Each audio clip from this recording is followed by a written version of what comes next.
Yo, buat yang belum tahu, cuplikan barusan berasal dari anime yang berjudul Bungo Stray Dogs. Dan omong-omong, selamat datang kembali di Jekalor Channel. Udah lama banget gak sih? Jadi ya, kali ini kami akan bahas sekaligus menganalisis anime Bungo Stray Dogs. Enaknya mulai dari mana ya? Yang pasti, kita bakal mulai dari informasi dasar dan plotnya dulu. Oke. Ini adalah informasi dasar serta plot yang harus kalian tahu. Bungo Stray Dogs awalnya merupakan seri manga Jepang yang ditulis oleh Kafka Asagiri dan diilustrasikan oleh Sango Harukawa, yang telah diserialkan di majalah manga Seinen Young S terbitan Kadokawa Shoten sejak tahun 2012. Lalu diadaptasikan menjadi anime series pada tahun 2016 oleh Studio Bones. Anime ini memiliki genre action, komedi, psikologi, dan misteri.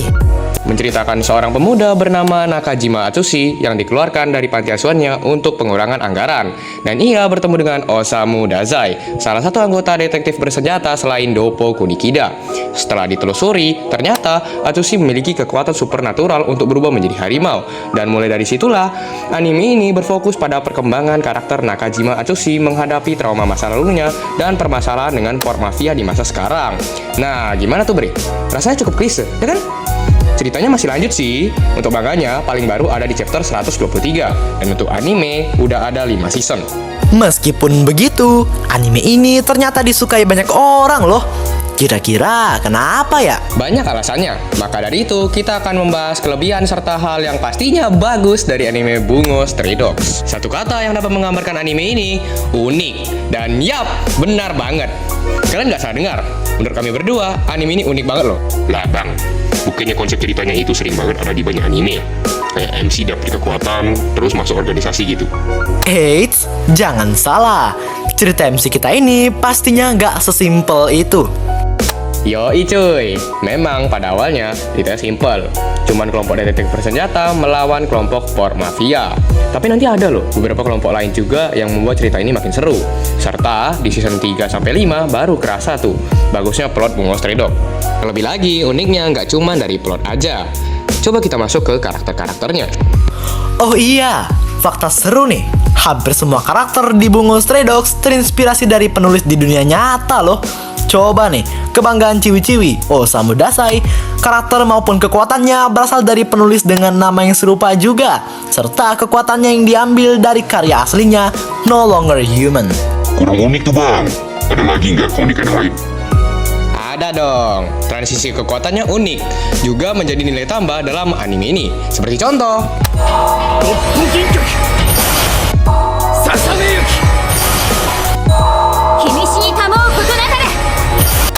Setuju banget sih, gak bertele-tele gitu kesannya, tapi tetap masih ada pamer visualnya.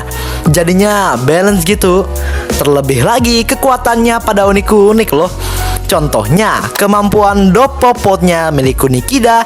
Keren banget gak sih? Bisa munculin barang dari buku. Kan bisa tuh munculin duit kalau mau. Oke, cukup. Tapi selain itu, ada juga pengenalan karakter yang pastinya beda dari anime lain, yaitu dengan huruf hiragana dan kanji yang ditunjukkan tiap kali kalau ada karakter baru muncul. Sehingga penonton langsung dapat mengetahui nama dan kekuatan karakter tersebut tanpa perlu karakternya memperkenalkan diri alias shaping dan malah buang-buang waktu aja gitu.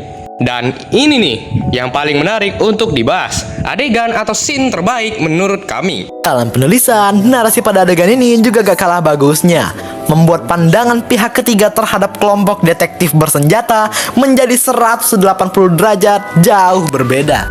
Terlebih lagi, adegan ini sengaja dibuat terasa dikejar oleh waktu, sehingga membuat penonton bingung serta kaget, walau sudah tahu apa yang akan terjadi selanjutnya. Gila, pertama kali aku nonton scene ini, aku sampai kaget. Saking cepatnya transisi kondisi detektif bersenjata, bingung sendiri aku. Jadi kasihan sih aku dengan kelompok detektif bersenjata. Padahal sudah buat rencana matang-matang tuh. WKWK, ya gitu deh. Namanya juga anime. Ngomong-ngomong soal rasa kasihan, itu kan nama lainnya empati ya. Di anime ini juga kan ada genre psikologisnya. Emang dari segi apa sih ditunjukin konsep-konsep psikologisnya tersebut termasuk empati ini? Ini contoh mudah. Osamu Dazai pernah mengatakan kalau idealisme itu akan membuat seseorang terjatuh ke dalam kobaran api kepada Kunikida. Dia mengatakan itu bukan tanpa alasan, tapi dia teringat satu sahabat lamanya, yaitu Sakunosuke Oda. Bukan Oda yang itu kocak. Nah, yang ini nih. Pada dasarnya, Sakunosuke Oda itu tidak ingin membunuh, tapi karena rasa balas dendam, maka dia harus membunuh, sehingga dia mati di tangan musuhnya. Sebenarnya itu lebih ke pesan tersirat, karena idealisme Oda yang tidak ingin membunuh, maka dari itu dia kalah. Mungkin saja dia tidak bisa sepenuhnya melakukan hal tersebut, karena terhalang idealismenya, walau-walau musuhnya sendiri juga ikut teper. Oh, gitu. Bisa dibilang begitu deh. Jadi lumayan kena dah tuh genre psikologisnya. Terlebih lagi juga memainkan psikologis setiap karakter di flashback mereka. Jadinya terasa good sih. Oke. Dari tadi kita cuma bahas plot sama keunikannya aja nih. Gimana kalau visual dan actionnya? Gak usah ditanya lagi kalau itu mah. Dari awal anime ini digarap oleh studio yang sama, yaitu Studio Bones. Jadi animasinya konsisten tuh. Malahan nama bagus seiring waktu. Kalau actionnya bisa dibilang kayak pertarungan-pertarungan pada umumnya. Not bad lah. Intinya, action di anime ini tuh gak bertele-tele lah menurut kami. Maksudnya itu pamer efek loh ya, WKWK. Eits, jangan bahas hal positifnya mulu dong. Coba kita pindah ke hal negatifnya. Apa coba? Mungkin plotnya yang terlalu simple di 2 season pertama dibandingkan dengan anime-anime zaman sekarang. Plot awal di anime ini terlalu simple.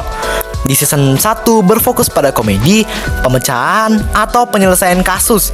Di season 2 lebih berfokus ke pengembangan karakter Nakajima Atsushi, Ryunosuke Akutagawa, dan Kyoka Izumi. Nah, baru di season 3 sampai 5 terasa konflik utama dari anime ini. Menurutku juga gitu sih. Ini cuma masalah preferensi sebenarnya. Lalu kita ada... bahas apa lagi nih cuy? Ente melupakan satu hal yang sangat amat penting. Apa emang? Waifu. Kenapa nggak bahas husbunya juga, Bang? Diam lu kanjut, kami cowok sudah sewajarnya kami membahas waifu. Bagus banget kata-katanya bang. Yoi, siapa lagi gitu loh? Orang paling ganteng, keren, map. Diam lu. Oke, ada 2 karakter yang menurut kami cocok untuk masuk ke video ini. Kyoka Izumi dan Lucy Maud Montgomery. Hele, selera lu aneh. Satunya mantan port mafia, satunya lagi mantan guild. Pilih tuh yang bener kayak Dr. Yosano. Udah, mending lu diem. Gini nih, kalau orang suka yang gede-gede. Maksud? Nyalinya. Oh. Nah, teman-teman, jadi sekarang kita tahu ya siapa yang suka nonton aneh-aneh di sini. Kembali ke topik. Kyoka dan Lucy ini sangat dekat dengan Atsushi, sehingga sering masuk frame tuh. Lalu pengembangan karakter mereka juga menarik. Dua-duanya ada di masa sulit saat awal cerita loh. Terlebih lagi masa lalunya juga cukup kelam, sehingga membuat kita merasa berempati gitu. Suka banget aing sama Lucy tuh. Umur legal, canggung gitu kalau ngomong, sama setia banget dah tuh. Walau pernah dikalahin maupun ditinggal Atsushi dan menjadi musuh bagi kelompok detektif bersenjata, masih mau loh dia bantuin. Terus kalau Kyoka itu karena dia imut dan penampilannya unik juga sih. Setuju sih saya. Nah, jadi jangan kayak sahabat saya ini ya teman-teman, suka nonton yang aneh-aneh. Kesimpulannya, Bungo Stray Dogs merupakan salah satu anime yang harus kalian coba kalau kalian suka komedi, action, misteri, dan psikologis. Sekian, maaf jikalau ada kesalahan kata, dan jangan lupa makan.